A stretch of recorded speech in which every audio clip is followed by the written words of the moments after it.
2019년 5월 블루보틀 성수점이 오픈합니다. 사람들이 긴 줄을 섰어요.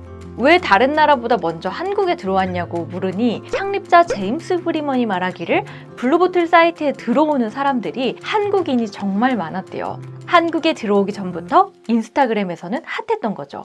아니, 한국에 스타벅스가 그렇게 널렸는데 도대체 이 커피 브랜드 뭐가 특별해서 그렇게 사람들이 좋아하는 걸까요? 오늘은 커피계의 애플로 불리는 블루보틀 읽어드립니다. 클라리넷 연주자였던 미국인 제임스 프리먼. 오디션을 보러 세계 곳곳을 출장 다녔지만 뮤지션으로서는 성공하지 못했죠. 결국 음악을 포기하고 한 음악 스타트업에 취직했는데 거기서도 곧 해고를 당합니다. 그런데 프리먼이 한 가지 진심인 일이 있었는데요. 바로 커피 내리는 일이었어요. 출장을 가기 전에 원두를 손수 볶고 드리퍼를 가지고 다니며 비행기에서 뜨거운 물을 달라고 해서 커피를 직접 내려 마셨대요. 2002년 백수가 된 프리먼은 직접 창업을 하기로 결심했는데요. 해고당한 후라 돈이 별로 없었어요. 캘리포니아주 오클랜드의 한 창고를 월세 $600에 빌립니다.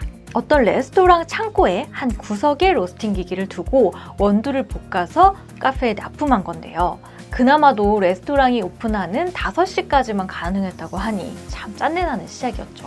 그러다 중고 트럭을 인수받아서 주말에는 원두와 핸드드립 도구를 싣고 파머스 마켓에 나가서 커피를 팔았습니다. 핸드드립 한 잔을 내리려면 10분이 걸리는데요. 프리먼의 커피가 너무 맛있어서 많은 사람들이 줄을 서서 마셨대요. 결국 1년 뒤에 오클랜드의 또 다른 골목에 블루보틀의 첫 번째 매장이 들어섭니다. 초기의 블루보틀에는 몇 가지 특별함이 있습니다. 먼저 8가지 뿐인 간결한 메뉴. 스타벅스의 음료 메뉴는 정말 셀 수 없이 많죠. 하지만 블루보틀은 8가지만 제공했어요.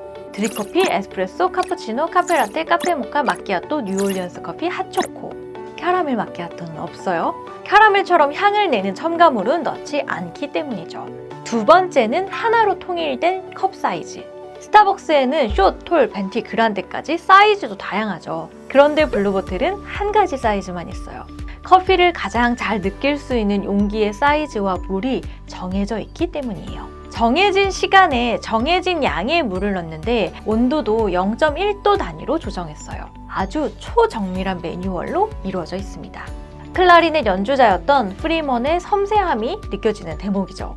그리고 꼭 한 잔씩 내린 핸드드립 커피를 고수했어요. 블루보틀은 미국에서 출발했지만요. 아메리카노를 안 팔았어요. 커피를 찐으로 느낄 수 있는 핸드드립으로 내린 커피만 판매했죠. 핸드드립은 원두도 2배가 들어가고요. 내리는데 10분간 붙잡고 있어야 하고 매번 드리퍼와 보틀도 씻어야 하니 정말 손이 많이 가는데요. 커피의 참맛을 위해 포기하지 않은 거죠. 게다가 모든 우유 음료에는 라떼아트를 제공해요. 오래 걸려도 찐 커피만 제공하겠다는 고집이 느껴지죠. 그런데 제가 최근에 블루보틀 삼청점에 가봤는데요. 아메리카노도 있고 메뉴도 8가지보다는 더 많더라고요. 점점 로컬라이즈 되고 있긴 하지만요. 커피는 정말 찐이었으니까 아직 안 가보셨다면 꼭 가보시길 추천합니다. 자, 그런데 커피 한 잔에 10분씩 내리고 또 막 라떼아트도 해주려면 인건비가 유지될까요? 이렇게 해서 스타벅스 이길 수 있을까요? 만약에 프리먼이 커피를 좋아하는 그저 매니아였다면 로컬 카페에 몇 군데 내고 끝날 수도 있었죠. 그런데 여기 오클랜드는 실리콘밸리 옆 동네예요. 실리콘밸리 사람들은 또 블루보틀 커피를 사랑했는데요. 프리먼은 초기에 구글 벤처스에서 $2,000만 투자받고요. 구글과 함께 스프린트 방법론으로 블루보틀의 문제를 해결하는 실험을 시작합니다. 그때까지 블루보틀의 주 수입원은 사실 원두 납품이었는데 아무리 블루보틀의 원두가 좋다고 해도 가게마다 원두 관리부터 커피를 내리는 것까지 너무 변수가 많아서 일관된 맛과 경험을 줄 수가 없었죠. 그래서 블루보틀은 과감하게 돈 되는 B2B 원두 사업을 포기합니다. 대신 고객에게 원두를 배달하기로 하죠. 이 과정에서 가설과 테스트, 피드백 반영을 거듭하는 프린트를 계속 돌려요. 고객들이 커피를 내려 마실 때 추출 도구에 따라 원두를 결정한다는 것을 알게 됐고 여기에 프리먼이 강조하는 고객을 환대하는 경험이 더해지면서 블루보틀의 커피 구독 사업인 블루보틀 at home을 출시합니다. 또 커피와 관련된 매력적인 MD 상품도 정말 비싼데 잘 팔려요. 질 좋은 커피를 만든다는 사업의 본질에 맞게 머그컵, 드리퍼부터 여행용 커피 도구 세트까지 커피에 관련된 용품을 제작, 판매하고 있습니다. 그래서 사실 블루보틀 매장은 카페라기보다 브랜드를 경험하는 플래그샵인 거죠. 애플 스토어가 제품의 판매보다는 경험을 하고 브랜드 이미지를 알리는 거점으로 역할을 하는 것처럼 말이죠. 그래서 블루보틀 매장에 가면 와이파이도 없고 콘센트도 없고 의자도 아주 적습니다. 맛있는 커피를 맛보는 데 방해가 되는 모든 요소를 제거했기 때문입니다. 또 새하얀 벽면에 단순한 매장 인테리어는 인증샷을 찍어 올리는 데 최적화되어 있습니다. 사진 어디엔가 작게 보이는 파란병 로고는 내가 지금 핫한 공간에 와 있음을 알려주죠. 실은 이 모두가 구글 벤처스의 투자를 받으면서 함께 구상한 온라인 전략의 결과였습니다. 인스타그램과 페이스북과 함께 성장하겠다는 거죠. 몇 년 전까지만 해도 로고가 그냥 푸른 병에 굵은 글씨로 브랜드명이 크게 적힌 평범한 형태였다고 해요. 이를 전문 디자이너들의 도움을 얻어 인증샷 찍기 좋은 심플함으로 바꾸고 인스타그램업을 한 디자인과 공간으로 재탄생한 거죠. 사실 무엇보다 블루보틀이 중요한 이유는요, 커피 시장 제3의 물결을 만들었기 때문입니다. 커피 시장 제1의 물결은 인스턴트 커피의 등장이었어요. 커피 믹스를 만들던 네슬레가 1위를 하는 시장이었죠. 제2의 물결은 샌프란시스코의 피치커피가 주도한 에스프레소 머신으로 추출한 커피였어요. 스타벅스가 최고의 기업으로 떠올랐고 수많은 커피 전문점이 생겼죠. 자, 그렇다면 제3의 물결은요? 블루보틀과 인텔리젠시아 스톰프타운이라는 브랜드가 이끌고 있는 스페셜티 커피입니다. 스페셜티 커피란 미국 스페셜티 커피협회에서 80점 이상 받은 우수한 등급의 커피입니다. 질이나 기후가 특수한 곳에서 자라고 재배가 친환경적으로 이루어진 커피 농가에게만 주어지는 등급이죠. 여러 원두를 블렌딩한 커피가 아니라 한 품종이 가진 고유한 맛을 느낄 수 있는 싱글 오리진 커피를 주로 씁니다. 이 과정에서 커피 산지의 특성, 무역거래 방식, 품질을 중요히 여기는 슬로우 푸드로의 변화가 일어납니다. 바로 커피가 가치 소비의 시대로 접어든 거죠. 사람들은 이를 와인 시장에 비유하면서요, 한번 높아진 커피 입맛을 바꾸기 어려울 거라고들 합니다.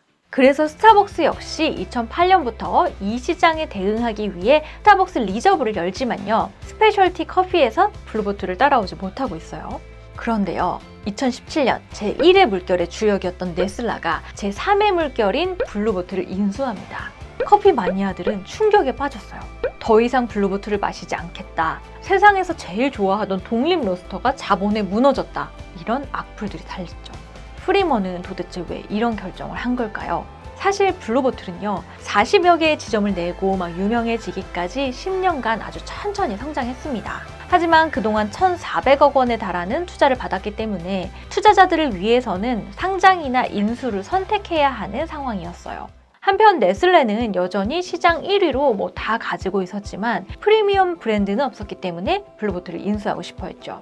네슬레의 CEO 울프 마크 슈나이더가 당시 블루보틀의 CEO 브라이언 미한에게 만나자고 했어요.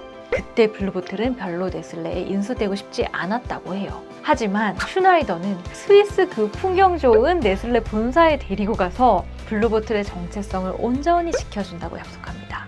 온갖 노력을 들여 끝내 설득한 거죠. 인수 후 현재는 전 세계 108개 매장으로 늘어났고 한국에도 9개 매장이 생겼으니 결국에는 자본의 힘으로 그동안과는 다른 속도로 성장하고 있죠. 뿐만 아니라 네슬레가 가지고 있는 완성품 음료 형태, 즉 RTD를 만들거나요, 네스프레소를 통해 블루보틀 캡슐 같은 사업으로 확장할 것으로 보입니다. 물론 이렇게 확장을 하면서도 블루보틀이 창업 초기부터 사수해온 가치와 커피의 맛을 유지할 수 있을지는 좀 변수예요. 특히 프리먼은 인수 전에 캡슐 커피를 엄청 욕한 적도 있거든요. 벌써 초기의 블루보틀의 전략도 정말 많이 바뀌고 있는 것 같기도 하지만요. 사실은 저는 이번에 보면서 10년 전에 한참 나왔던 스타벅스에 대한 경영서가 오버랩 됐어요. 뭐 스타벅스가 어떤 요인으로 차별화했냐, 어떻게 고객의 라이프스타일을 주도했냐, 뭐 경영서에서 엄청 떠들었지만 어찌됐건 10년간 스타벅스는 커피와 공간 문화 자체를 주도해왔잖아요. 이제 대세는 확실히 블루보틀에 있는 것 같아요. 블루보틀을 알고 나서 거리를 보니까 많은 카페가 스페셜티 커피 전문점이라는 타이틀을 달고 있더라고요. 앞으로 블루보틀과 커피 시장이 어떻게 변해나갈지 흥미가 진진해졌습니다. 블루보틀 읽어드렸습니다.